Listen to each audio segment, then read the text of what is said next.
Ladies and gentlemen, Rex Bear League Project, how the heck are you? I just got back a little while ago from Sutherland Springs, Texas, and wow, what a trip. I'll give you the rundown here in a minute. I just have to hit a couple more buttons here before we get started. So first of all, I want to give out my sincerest, most genuine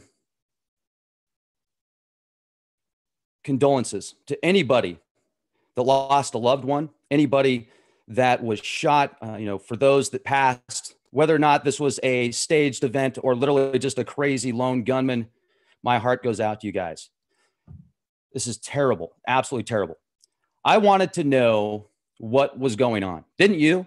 I mean, we've been lied to so many times via brain drain media and so many conflicting reports. When we have an opportunity to go out and find out what's going on for ourselves, doesn't that feel good?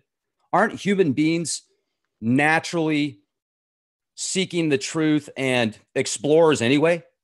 So when we go to a location that has a horrific event unfold, and, first of all, when I got there, I talked to a police officer that was at the edge of the where everything was taped off, and he was a really nice guy.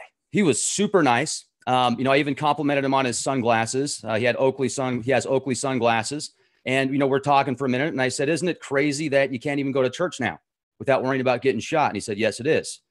And then after that, I talked for a few minutes. I was recording as I was doing this. I asked him if I could ask him personally a few questions and video him on air. And he said he couldn't answer anything. I said, "Okay, no problem." Very nice, very friendly. I said, "You know what? I'm going to go live." So I go live and I am walking around showing everybody that's live with me what's going on. You can see the state troopers. You can see some people to the right that are I don't know if they were parents or family members of those that were shot. I couldn't really get a feel. I was looking at them. I was seeing how emotional they were, seeing if any of them were crying. And some of them did look like they were really stressed out. I didn't notice anybody crying. So I'm walking, I'm filming, I'm doing a live show. And, you look at the Constitution, and we do have what's called the First Amendment. We also have what's called a Second Amendment.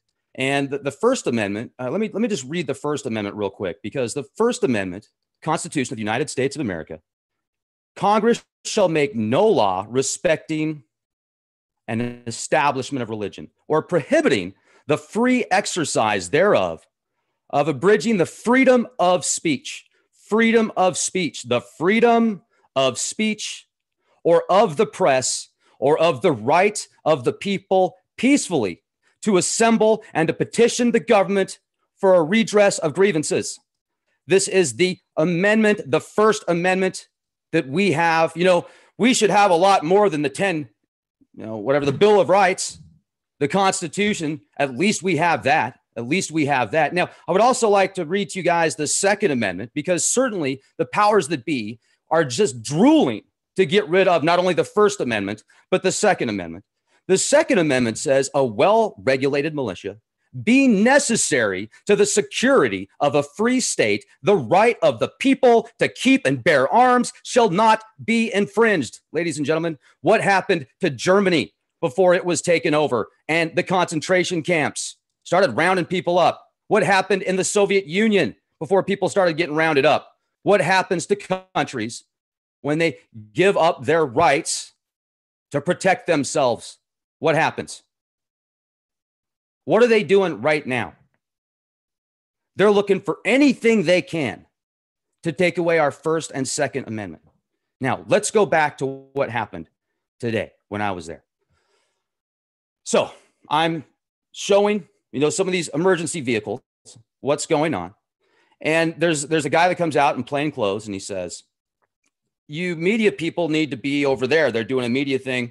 Can't remember exactly where he said it was at. And I said, "Okay, well, I'm independent media, but I'll be on my way. Thank you very much. This is, the first time somebody brought this to my attention." I said, "Okay, no problem." So I'm walking out of there. I'm actually leaving the location. I'm being completely respectful. I even just said a moment ago while I was doing the show, I said, yeah, there's some police officers over there. They're very friendly. I'm walking out after this plainclothes person told me that, walking out. And then all of a sudden I look behind me and an officer starts chasing me. He literally runs up to me and he physically removes me from the location. I was in the street that was blocked off. There were other people there as well. It was the most bizarre thing. It was just very, very bizarre. Now, also, people thought that I did take that video down. I did take that video down because I don't want to start anything with any, first of all, I wasn't expecting, how do I put this? I wasn't expecting an officer to come up to me and escort me out of there.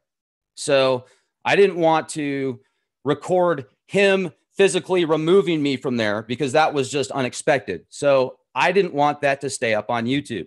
People were wondering what happened. There you go. That's what happened. I don't want to talk about it anymore. It was there you go. So if you are wanting to be an independent reporter, if you want to get to the truth, if you want to actually care enough about people to spend your time and money to go on location, to drive somewhere and put yourself on the line, be prepared for somebody first making it seem as if it's just fine if you go record. There's nothing that said I couldn't record out there. Matter of fact, the police officer that I just talked to was very nice. He didn't have any problems with it. He just said I couldn't record him and interview him and ask him questions.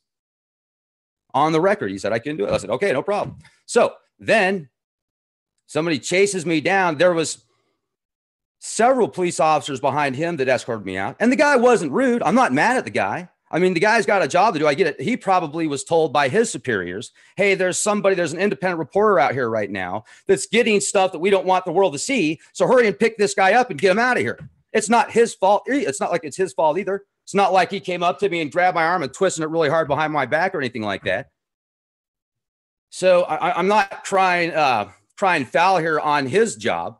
But the question is, why couldn't somebody have told me that before I started doing that? Why did you have to wait until after the fact when clearly there's people that see me recording and they don't do anything about it? So who was it? I want to know who it was that told him. I'm interested to know. Was it that plainclothes guy that came up to me and said, you can't be here? They're over there. Why can't we be there? I don't understand it. Isn't that our First Amendment right? If we're in a public place, hours after the fact? It's just strange. It's strange. So,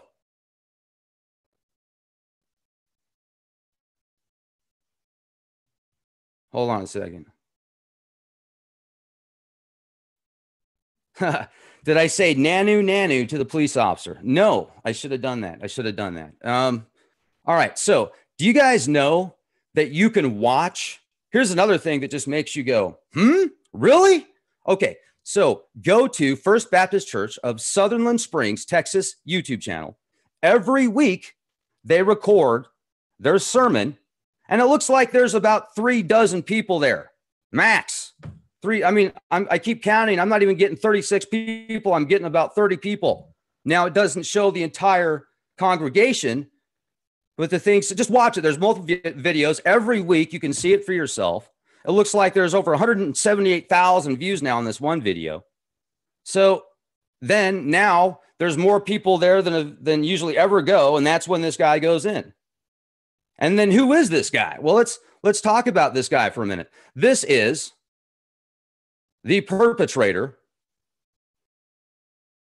was identified by an anonymous police officer, Devin Patrick Kelly, serving in the U.S. Air Force from 2009 to 2013, dishonorably discharged. He was court-martialed in 2014.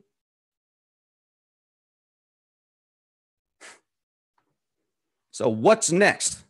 What now? Where do we go from here? The Vegas story completely collapses. It falls apart. So they pick a little town in Texas to throw charades I'm not saying it didn't happen, ladies and gentlemen. I'm saying, look at what the media is doing. Okay, let's don't let any crisis go to waste. Now people's lives are destroyed, absolutely destroyed. It was weird. When I got there, just the vibe, I don't know. It was a trip. It was absolutely a trip. So with that said, thank you. I don't really know what else to say right now. I don't have much else. I'm getting phone calls from people that I don't even know exist right now on my phone. It's bizarre. So just because you're paranoid doesn't mean they're not after you. All right. It's all good. Be excellent to each other. Leakproject.com. Don't forget about that website, leakproject.com. Also subscribe. YouTube's awesome. youtube.com/clandestine time lord. Be the change you want to see. Ladies and gentlemen, Rex Bear Leak Project, how the heck are you? I just got back a little while ago from Sutherland Springs, Texas. And wow, what a trip. I'll give you the rundown here in a minute. Just a crazy lone gunman. My heart goes out to you guys. This is terrible. Absolutely terrible. I wanted to know what was going on. Didn't you? I mean, we've been lied to so many times. Condolences to anybody that lost a loved one, anybody that was shot, for those that passed, whether or not this was a staged event or literally a minute. I just have to hit a couple more buttons here before we get started. So first of all, I want to give out my sincerest, most genuine times via brain drain media and so many conflicting reports. When we have an opportunity to go out and find out what's going on for ourselves, doesn't that feel good? Aren't human beings